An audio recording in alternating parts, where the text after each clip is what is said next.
하나님 말씀 고린도전서 12장 3절부터 7절, 11절, 27절, 31절 전반부를 제가 봉독하겠습니다. 고린도전서 12장에서 하나님 말씀 읽겠습니다. 3절부터 제가 봉독합니다. 그러므로 나는 여러분에게 알려드립니다. 하나님의 영으로 말하는 사람은 아무도 예수는 저주를 받아라 하고 말할 수 없고, 또 성령을 힘입지 않고서는 아무도 예수는 주님이시다 하고 말할 수 없습니다. 은사는 여러 가지지만 그것을 주시는 분은 같은 성령이십니다. 섬기는 일은 여러 가지지만 섬김을 받으시는 분은 같은 주님이십니다. 일의 성과는 여러 가지지만 모든 사람에게서 모든 일을 하시는 분은 같은 하나님이십니다. 각 사람에게 성령을 나타내 주시는 것은 공동 이익을 위한 것입니다. 11절입니다. 이 모든 일은 한 분이신 같은 성령이 하시며 그가 원하시는 대로 각 사람에게 은사를 나누어 주십니다. 27절입니다. 여러분은 그리스도의 몸이요 따로따로는 지체들입니다. 31절 전반부입니다. 그러나 여러분은 더 큰 은사를 열심히 구하십시오. 아멘. 사람들에게 오랫동안 공통적으로 동양이든 서양이든 옛날이든 지금이든 시대와 장소를 초월해서 가지고 있는 인간의 소망 중에 하나는 뭔가 이 인간의 한계를 벗어나 보는 것입니다. 초자연적인, 우리가 흔히 말하는 초자연적인, 초월적인 또는 슈퍼맨처럼 돼 보는 것이 인간이 가진 소망 중에 하나입니다. 그래서 뭔가 특히 영적인 것이라고 얘기했을 때는 이러한 소망이 같이 결부될 때가 많이 있습니다. 성령의 은사를 얘기할 때도 예수님 믿지 않는 사람들조차 관심을 기울이게 되는 이유 중에 하나는 바로 이 은사를 받으면 뭔가 초자연적인, 보통 사람은 할 수 없는 일을 할 수 있다고 생각하기에 여기에 관심을 갖습니다. 사도행전도 보면 주님의 복음을 전할 때 사도들이 또는 성도들이 주의 복음을 전할 때 그래서 이 성령의 은사에 관심을 가졌던 마술사들이 사도행전에도 등장하고 있습니다.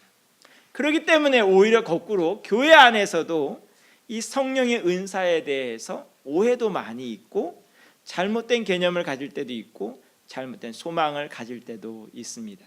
그런 의미에서 오늘 고린도전서 12장에 나오는 사도 바울이 설명하는 성령님의 은사에 대해서 이번 주 그리고 다음 주에 이어서 성령의 은사들에 대해서 살펴보도록 하겠습니다. 우선 성령의 은사라고 했을 때 3절 말씀을 보면 이것이 성령님께서 주시는 은사인가 아닌가에 대해서 기준이 있는데 그 기준이 뭐냐? 바로 예수님이라고 말씀을 하고 있습니다. 성령님께서 우리에게 은사를 주실 때는 특히 그것이 초자연적이든 아니면 잘 보이지 않는 거든 잘 드러나지 않는 거든 간에 성령님께서 우리에게 은사를 주실 때는 목표가 예수님이 주님이시라는 것을 드러내기 위한 것이라고 분명히 말을 하고 있습니다. 아무리 대단한 병을 고치는 은사건 예언을 하건 뭐건 간에 아무리 대단한 은사를 보인다 할지라도 나타나는 것이 예수 그리스도가 아니고 그 외에 딴 것이라면 그 은사는 분명히 문제가 있는 은사거나 성령님이 주시는 은사가 아니라는 소리를 드러내고 있는 것입니다. 즉 많은 이단들 중에서도 기적과 이적이 일어납니다. 또는 때로는 처음에는 주님께서 주시는 은사대로 잘 커가던 교회였으나 그것이 중간에 삐뚤어진 단체들도 있습니다. 그런데 보게 되면 공통적으로 나타나는 현상이 뭐예요? 예수님이 드러나지 않습니다. 이단들과 사이비들에 있어서 우리가 흔히 말하는 이단과 사이비에 있어서 아무리 대단한 은사가 일어난다 할지라도 거기서 나타나고 드러내고 영광받는 것은 교주들이고 사이비 이단들이고 뭔가 딴 것이지 예수님이 아닙니다. 그래서 저 단체에 저 기관이 또는 저 사람이 올바로 성령의 은사를 받았나 안 받았나를 살펴보려면 결국 그 사람과 기관과 조직을 통해서 나타나는 것이 무엇인지를 보면 됩니다. 어느 특정 사람이 높아지고 영광을 받는다. 그거는 뭔가 이상한 쪽입니다. 예수님이 드러나고 예수님이 주님이시라는 것이 증거가 된다. 그러면 그곳은 올바른 은사가 시행되고 역사되는 곳이라고 볼 수가 있습니다. 특별히 여기 나오는 예수님은 주님이시라는 표현은 단순히 주인이시라는 표현을 넘어서는 표현입니다. 여기 나오는 주님이라는 소리는 구약 성경을 보게 되면 우리나라 성경을 번역할 때 여호와라고 번역하는 그 부분이 유대인들은 오늘날도 여호와라고 발음하지 않고 아도나이라고 발음하는, 주님이라고 발음하는 부분입니다. 하나님의 이름을 함부로 부를 수 없다고 해서 함부로 하나님의 본래 이름을 부르지 못하고 아도나이, 주님이라고 하면서 부릅니다. 그 관습이 신약 성경에도 이어지고 있는 것입니다. 그래서 여기 나오는 주님이란 표현은 단순히 주인이란 표현이 아니라 예수님은 하나님이라는 표현입니다. 그래서 단순히 예수님을 그분은 뭐 좋은 선생님이에요 또는 훌륭한 분이에요 정도가 아니라 성령님께서 역사하시는 그곳에는 예수님은 하나님이시라는 고백도 같이 따라 나오게 되어 있는 것입니다. 그 다음에 4절 이하를 보게 되면 계속 반복되는 게 뭐냐 하면 한 분께서 주신 것이다 하는 것이 강조가 되고 있습니다. 아무리 다양한 은사가 있어도 아무리 많은 일의 성과가 있어도 이것을 주시는 분은 한 분 주님, 한 분 성령님이라고 분명히 말씀하고 있습니다. 이것에는 어떤 의미가 포함될까요? 한 분이 주는 거다. 거기에는 이 모든 것이 조화를 이루어야 된다는 의미가 포함이 되어 있습니다. 즉 이런 거지요. 한 성령님께서 역사하시고 한 성령님께서 은사를 주셨는데 그 은사 받은 사람들끼리 맨날 다투고 싸움이 일어나고 분란이 일어난다. 무슨 뜻일까요? 거기에 은사를 받았다고 하는 사람들이 동일한 성령님의 주권하에 놓여 있지 않다는 것을 의미하는 것입니다. 또는 몽땅 다 거짓이거나 분명히 의미가 드러나게 되는 거죠. 한 성령님께서 주셨다면 조화를 이루게 되어 있다 이 소리입니다. 한 성령님께서 이끄신다면 분명히 평강의 은혜가 임해야 된다 이 소리입니다. 한 성령님께서 역사하심에도 불구하고 서로가 서로를 향하여 막이라고 손가락질하며 헐뜯고 비방한다. 문제가 있다는 것입니다. 그런 의미에서 교회가 분란 속에 휩싸일 때는 모두가 무릎을 꿇기 시작해야 됩니다. 왜 무릎을 꿇어야 돼요? 과연 내가 성령님의 이끌림을 받고 있는가? 오늘도 나는 내가 옳다고 말하지만 과연 나는 누구의 이끌림을 받고 있는가에 대해서 생각해 보아야 한다는 뜻입니다. 또한 이 성령님에 대해서 11절 말씀을 보면 이런 표현이 있습니다. 11절 말씀을 볼까요? 이 모든 일은 한 분이신 같은 성령이 하시며 그는 원하시는 대로 각 사람에게 은사를 나누어 주십니다 라고 얘기를 합니다. 여기서 바로 은사의 의미가 드러납니다. 은사가 뭘까요? 은사가 뭐예요? 선물입니다. 은사라는 말 자체가 선물이란 말입니다. 그 얘기는 뭐예요? 우리가 잘난 것하고는 아무런 상관이 없습니다. 우리의 공로와도 아무런 상관이 없고 우리의 수준과도 상관이 없습니다. 이거 굉장히 중요한 얘기를 하고 있는 것입니다. 요즘에도 보게 되면 참 교회를 혼란스럽게 만드는 지도자들이 많이 있습니다.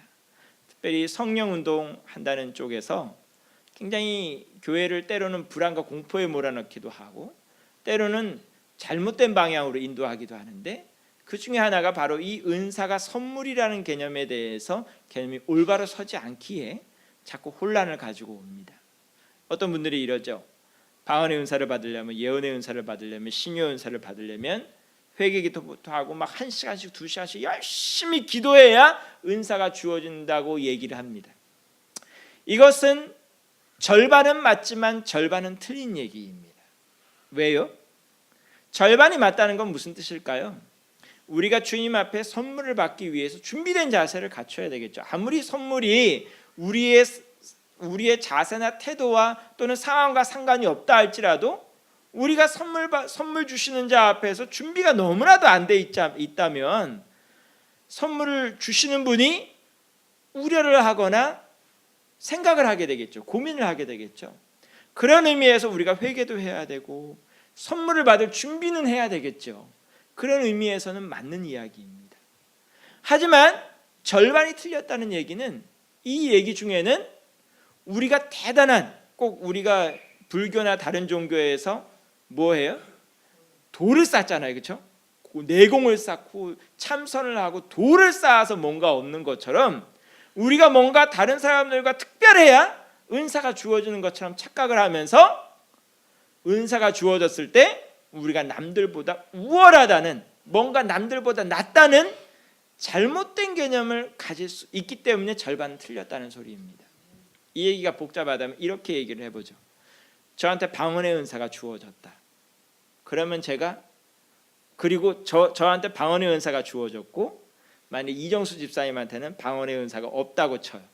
그럼 제가 이정수 집사님보다 영적으로 훨씬 더 우월한 건가요? 아니면 제가 하나님께 훨씬 더 가까워진 건가요? 그런 거하고는 상관이 없다는 소리입니다. 제가 예언을 하든 병을 고치든 뭘 하든 그것은 제가 다른 사람들보다 훨씬 더 우월한 영적 위치, 훨씬 더 나은 위치에 있다는 뜻과는 별개의 문제입니다. 하나님께서 여러분들에게 선물로 주신 것입니다. 선물로 주셨기에 여러분들의 잘남과는 다른 얘기라는 소리입니다. 그래서 은사를 받은 사람들이 교만해질 이유가 하나도 없습니다. 세뱃돈 받은 사람이 난 세뱃돈 받은 사람이야 하고 목에 힘줄 이유 있어요?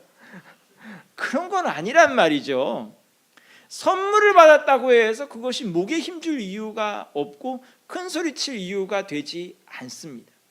뭔가 과거에는 성령운동이 잘못됐을 때 은사 받은 사람들이 교회 안에서 갑자기 막 목소리가 커지고 잘난 척하는 경우들이 있었습니다. 잘못되었다는 것이죠. 오히려 선물을 받았기에 더 겸손해져야 되고 더 감사할 것이 늘어난 것이지, 그것 때문에 자기 자랑거리가 되고 그것 때문에 교만해질 이유가 하나도 없다, 이 소리입니다. 성령의 은사는 선물입니다. 하나님에게 감사할 이유가 늘어나고 하나님 앞에 열심히 봉사할 이유가 늘어나는 것이지 내가 자랑할 이유가 늘어나는 것이 결코 아닙니다. 27절 말씀을 보면 또 이렇게 얘기를 하고 있습니다. 여러분은 그리스도의 몸이요 따로따로는 지체들입니다 라고 얘기를 하고, 거꾸로 올라가서 7절 말씀을 보면 각 사람에게 성령을 나타내 주시는 것은 공동이익을 위한 것입니다 라고 얘기를 합니다. 여기서 우리는 한 가지를 발견할 수 있습니다. 하나님께서 아무리 우리의 형편과 우리의 상태와 상관없이 선물을 주신다 할지라도 선물은 아무런 의미 없이 주어지는 것은 분명히 아닙니다. 목표가 있다는 것입니다. 하나님께서 우리에게 성령의 선물을 주실 때는 분명한 목표가 있습니다. 목표가 뭘까요? 목표가 뭘까요? 교회를 세우고 교회를 건강하게 만드는 것입니다. 이것이 바로 공동이익입니다. 무슨 뜻이냐 하면요, 제게 아무리 방언의 은사가 주어지고 예언의 은사가 주어지고 병 고치는 은사가 주어지고 지혜의 말씀의 은사가 주어지고 뭐가 주어졌다 할지라도 이것을 가지고 교회의 유익과 상관없이 내 이익을 위해서만 쓴다, 그러면 이것은 선물을 주신 분의 의도와 전혀 상관이 없다는 소리입니다. 무슨 뜻이냐, 잘 들어보세요. 과거에는 병 고치는 은사, 신유의 은사를 받은 분들 중에는 거의 무당처럼 되는 분도 있었습니다. 이게 무슨 소리냐? 무당들 뭐해? 와가지고 우리 아들이 아파요, 딸이 아파요, 뭐 어쩌고 저쩌고 해서 복채 내놓고 빌면 무당은 뭐예요? 푸닥거리 하죠. 굿합니다. 그리고 병 고치고 복채 받습니다. 무당은 결국 병 고쳐서 뭐 하는 거예요? 돈 버는 거예요. 병 고치는 은사를 받았다 쳐요. 예언의 은사를 받았다 쳐요.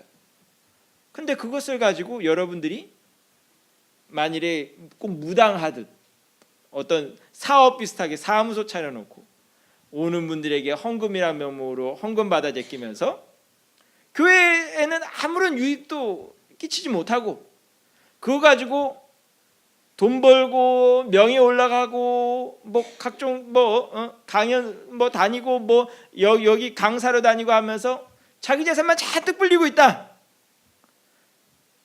잘하는 걸까요? 못하는 걸까요?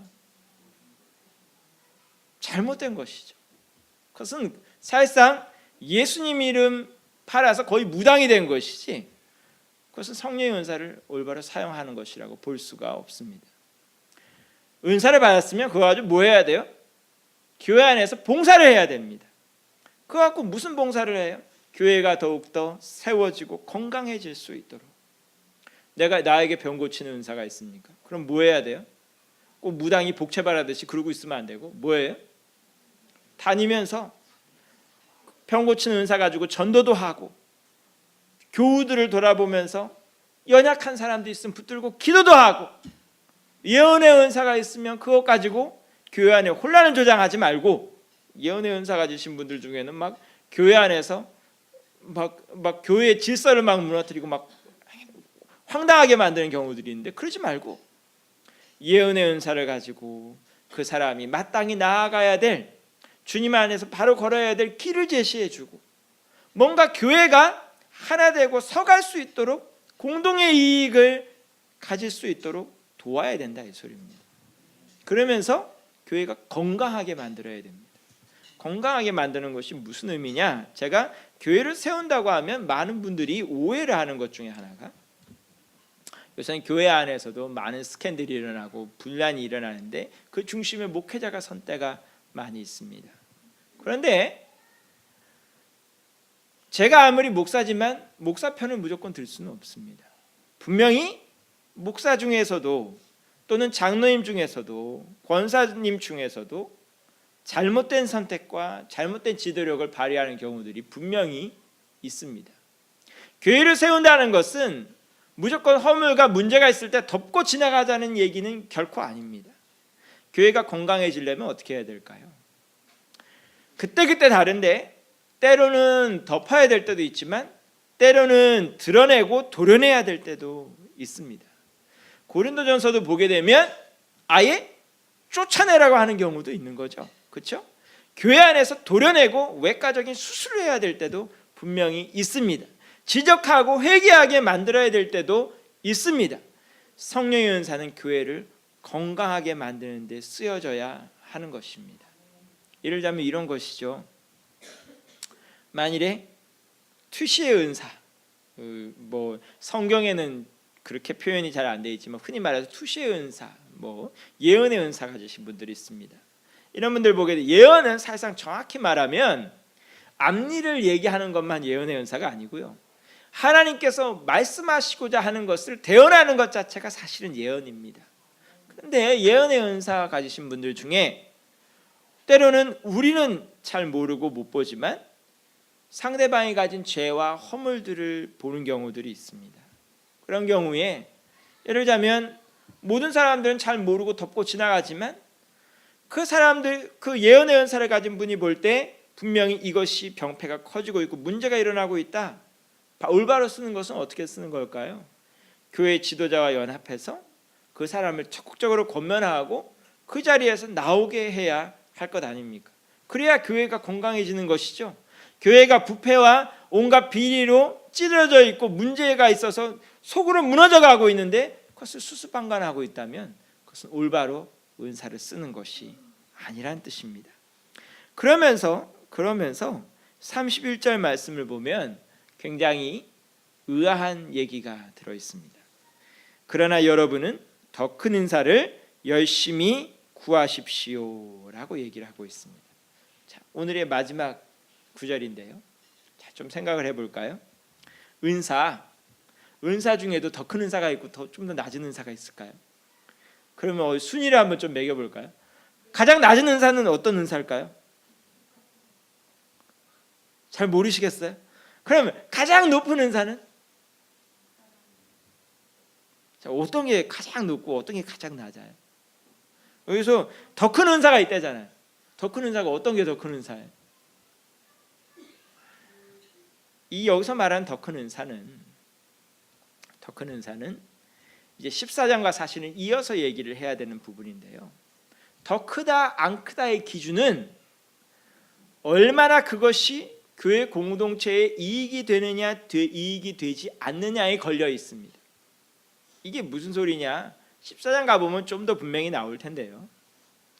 여기 그래서 7절 말씀도 다시 한번 우리가 되새겨볼 이유가 있는 것입니다.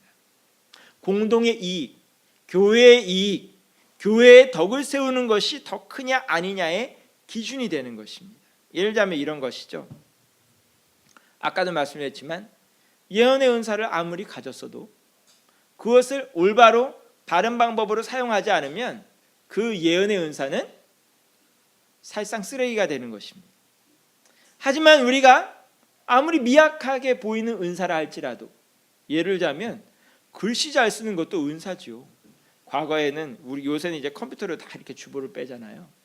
과거에 우리 교회가 처음에 1986년도에 세워졌을 그 당시 주보를 혹시나 아시는 분이 있는지 모르겠어요. 그 당시 어떻게 했는지 아세요?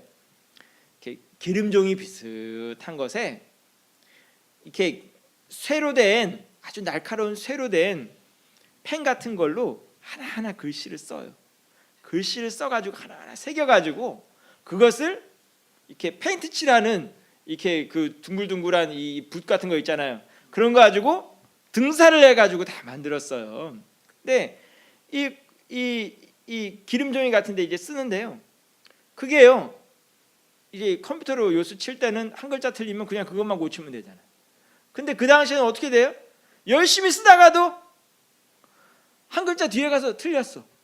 이제 고민을 하게 되는 거예요. 아, 이거를 찍찍 긋고 옆에 쓸 것이냐 아니면 처음부터 다시 쓸 것이냐 고민을 해야 되는 거예요. 얼마나 쓰기 힘든데요. 그것도 그다음 어떤 분은 아무나 쓸 수 있는 게 아니에요. 저 같은 사람은 쓰다 보면 각도가 막 기울어져요. 근데 어떤 분은요 글자를 갖다가 정말 자루된 듯이 반듯반듯하게 줄 맞춰서 잘 쓰는 분도 있어요. 그것도 은사라니까요. 그것도 은사예요. 글 쓰는 것도 은사라니까요.